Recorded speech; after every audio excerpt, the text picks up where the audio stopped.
William the Duke of Normandy invaded England in the year 1066 and defeated Harold Godwinson at the Battle of Hastings. Over the next 2 months, William's army marched around southeast England, gaining control by force until he finally reached London. However, prior to William being crowned the King of England, the Witan elected another, Edgar Atheling, the last legitimate king of the land. Edgar, having no army to back him, and being a boy of around 14 at the time, would swear homage to William to secure his life. William would be crowned on the 25th of December, but his new kingdom was far from secure. Although he had technically taken the kingdom by right of conquest, the north of England had always been a wild, less centralised place. The land of Northumbria had a long history of rebelling against the crown, stretching back hundreds of years.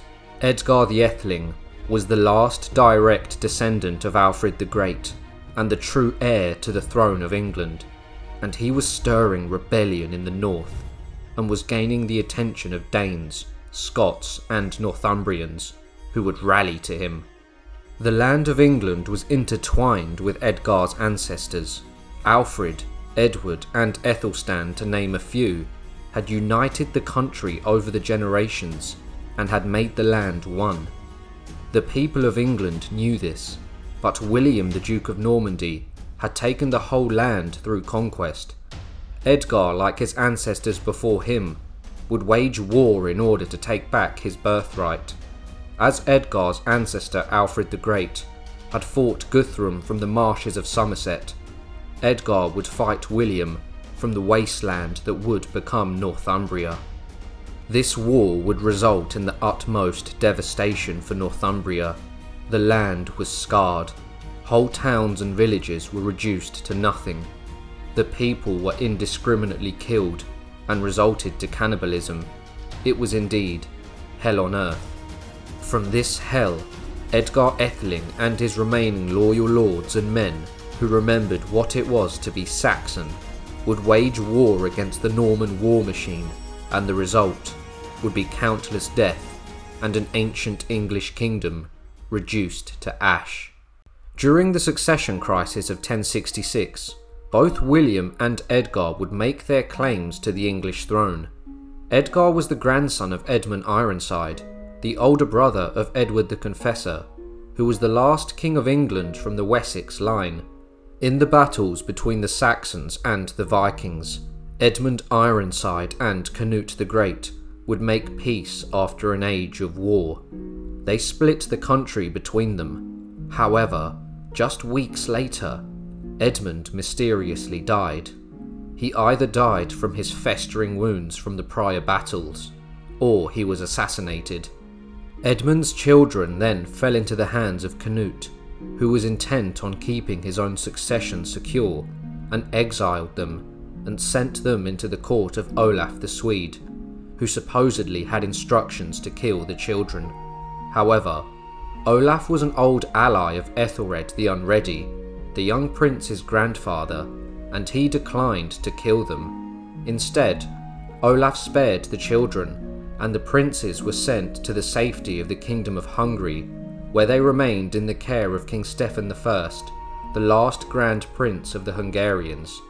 After fleeing assassins hired by Canute, the Ethelings arrived at the court of Kievan Rus in 1028, where the princes remained under the tutelage of Prince Yaroslav the Wise until adulthood. As the years passed, Canute would die, and his line would be extinguished with the death of his son Harthcanute.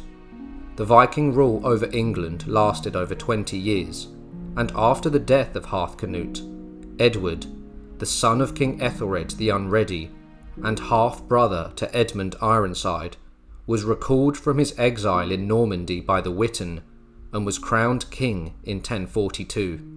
England was back in the hands of the House of Wessex. On hearing that one of Edmund Ironside's sons was alive, Edward the Confessor recalled him to England in 1056 and made him his heir. This boy was now a man and is remembered to history as Edward the Exile. The exile offered the last chance of an undisputed succession within the Saxon royal house. News of the exile's existence came at a time when the old Anglo-Saxon monarchy was recently restored after a long period of Danish domination. The confessor, personally devout but politically weak and childless, was unable to make an effective stand against the powerful and ambitious sons of Godwin, the Earl of Wessex. Edward the Exile appeared at just the right time. Approved both by the king and by the Witan, he offered a way in which there would be no succession crisis, as he was a legitimate heir by blood. The exile finally arrived in England in 1057 with his wife and children, but died within a few days on the 19th of April without ever meeting the king. Edward the Exile's son was Edgar, who was now the only surviving member of the royal dynasty apart from the king himself. However, Edward the Confessor made no effort or attempt to name Edgar the heir while he was alive. When King Edward the Confessor died in January of 1066, Edgar was still in his early teens, considered too young to be an effective military leader. In addition to this, he commanded no men and held no lands. War was clearly inevitable, and Edgar was in no position to fight it, as he was without powerful adult relatives to champion his cause. Accordingly, the Witan, who were the lords of England, elected Harold Godwinson as the best man to defend the country against the competing foreign claimants to succeed Edward the Confessor. In the battles to come, Harold Godwinson would fall, and William, the Duke of Normandy, would become William the Conqueror, the King of England. William kept Edgar in his custody and took him along with other English leaders to his court in Normandy in 1067. Before returning with them to England, Edgar would soon escape his custody under William. This 16-year-old boy would ride north and would stir rebellion. In the shadows, the northern rebels were organising themselves into an effective force around the figurehead Edgar Atheling. Edgar would make an alliance with Malcolm III, the King of the Scots, who married Edgar's sister Margaret.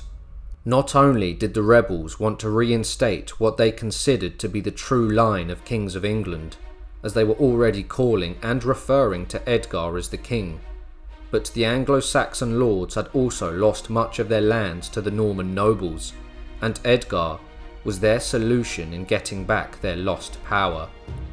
Edgar had also forged an alliance with another king, Sweyn II of Denmark, who promised to back him and send him men should he need his assistance against William. Northumbria had long been a wild and dangerous place. However, when William the Conqueror ascended to the English throne, it truly became a savage land, not discriminating between high and low-born. Cosby, a Northumbrian magnate, offered homage to William, and William rewarded this by making him the Earl of Northumbria. After just 5 weeks as Earl, Cosby was murdered by Ossulf, the grandson of Uhtred the Bold, in a blood feud that had lasted generations. Soon enough, Ossulf would also be slain, and his cousin Cospatrick would buy the earldom from William. Earl Cospatrick would soon become one of the leaders who joined the young Edgar Atheling in his rebellion against William. Edwin the Earl of Mercia would also join the rebellion. Edgar now had the allegiance of the King of Scotland, the King of Denmark, the Earl of Northumbria, and the Earl of Mercia.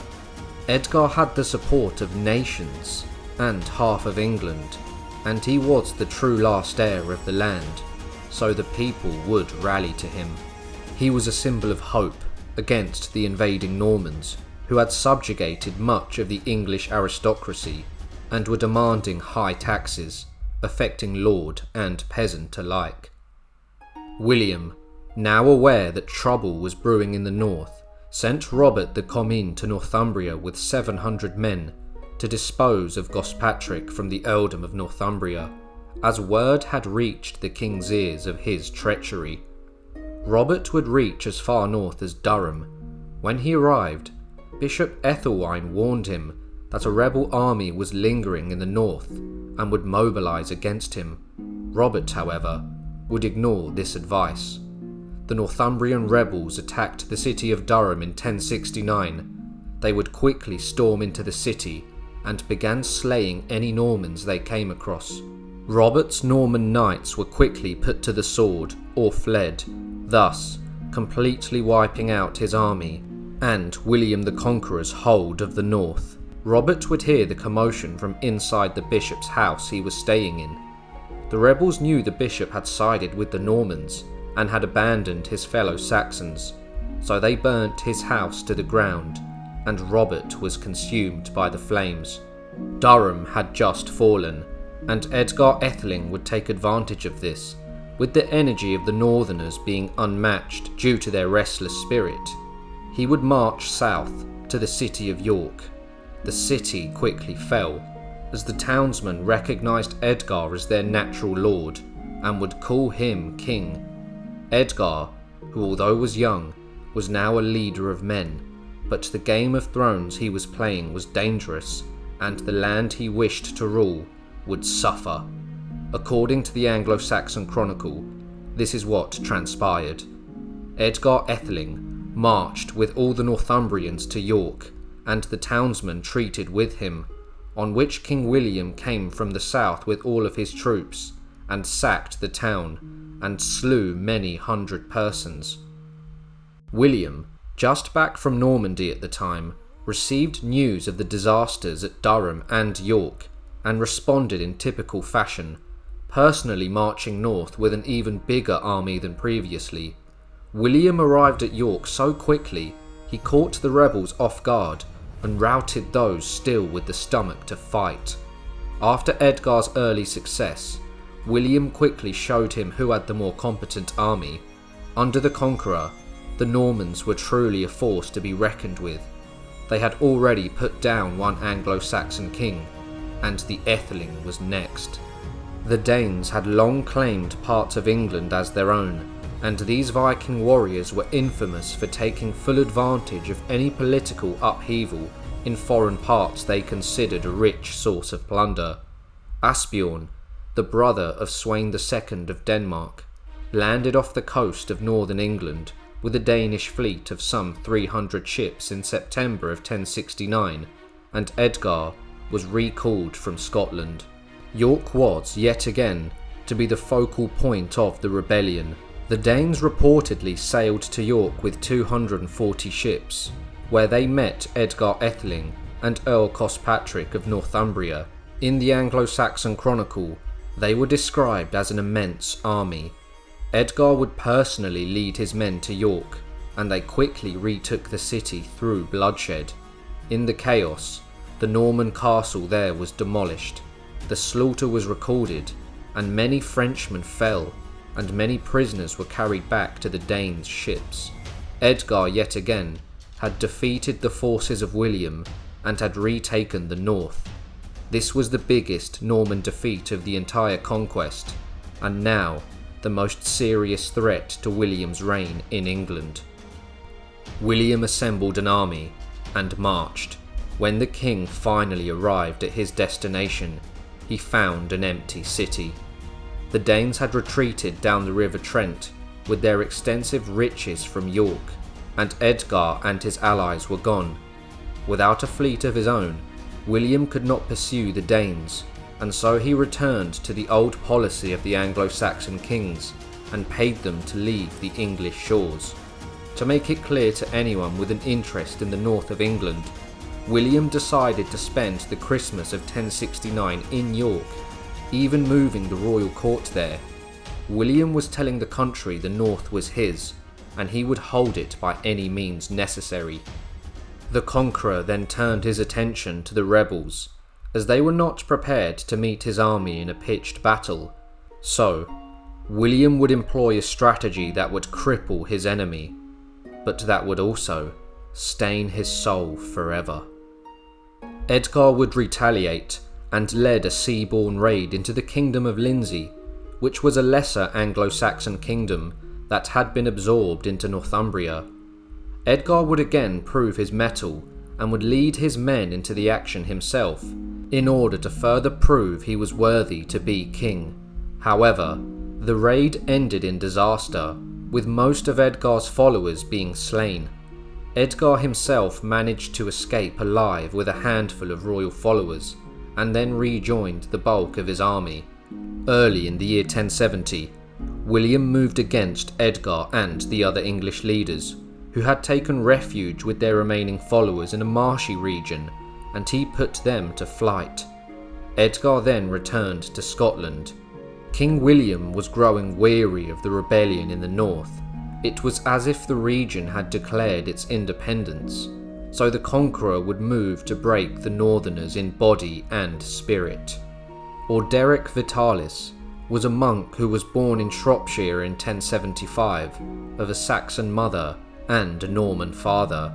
He was a chronicler who wrote one of the great contemporary chronicles of the 11th and 12th century, Normandy and Anglo-Norman England.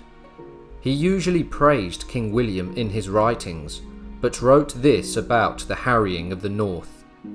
The king stopped at nothing to hunt down his enemies.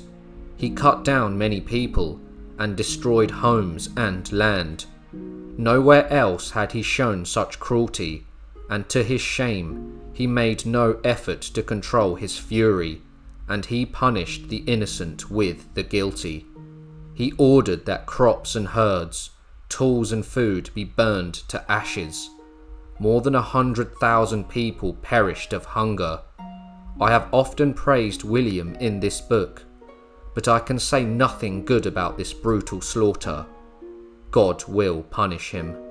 Any lingering rebels across the north of England were mercilessly hunted down and executed or tortured. The north once again became a lawless land, with people forced into eating whatever they could, from dogs to human corpses. Yes, the Northumbrians resorted to cannibalism in order to survive. The north was on fire. Entire villages and fields were burned. Men, women and children put to the sword, or perhaps suffered an even worse fate of withering away until death claimed them. Edgar's allies were slowly losing power. King Sweyn II of Denmark had been bought off by William, and the north was on fire. Edgar would flee back to Scotland with his allies. En route, Earl Edwin of Mercia was murdered, betrayed by his own retinue. Gospatrick, the Earl of Northumbria, couldn't feed or transport an army, as his lands were ash and his people's spirits broken. Edgar remained in the safety of Scotland until 1072. William would then invade Scotland, with its king being the last rebel with major influence. He then forced King Malcolm to submit to his overlordship. The terms of the agreement was the expulsion of Edgar from England, under pain of death. Edgar's rebellion was over. Now out of allies, he sailed for France, but the luckless Edgar was shipwrecked on the coast of England by a violent storm. He managed to escape to Scotland yet again, where he was persuaded by Malcolm to make peace with William and return to England as his subject, abandoning any ambition of regaining his ancestral throne. William forged his new dynasty, and Edgar, the last of an abandoned bloodline of kings, was alone. However, the blood of kings ran through his veins. As a teenager, he had begun a rebellion and fought in the bloodiest and most hellish period Northumbria has ever seen. His restlessness would lead him to participate in countless battles, and would even lead him to become a warrior in the First Crusade. Nevertheless, the time of the line of the House of Wessex was over, and a new dynasty would rule over the English throne. I hope you all enjoyed the video. If you did, make sure to like, subscribe and share, and I'll see you all soon for another History Profile.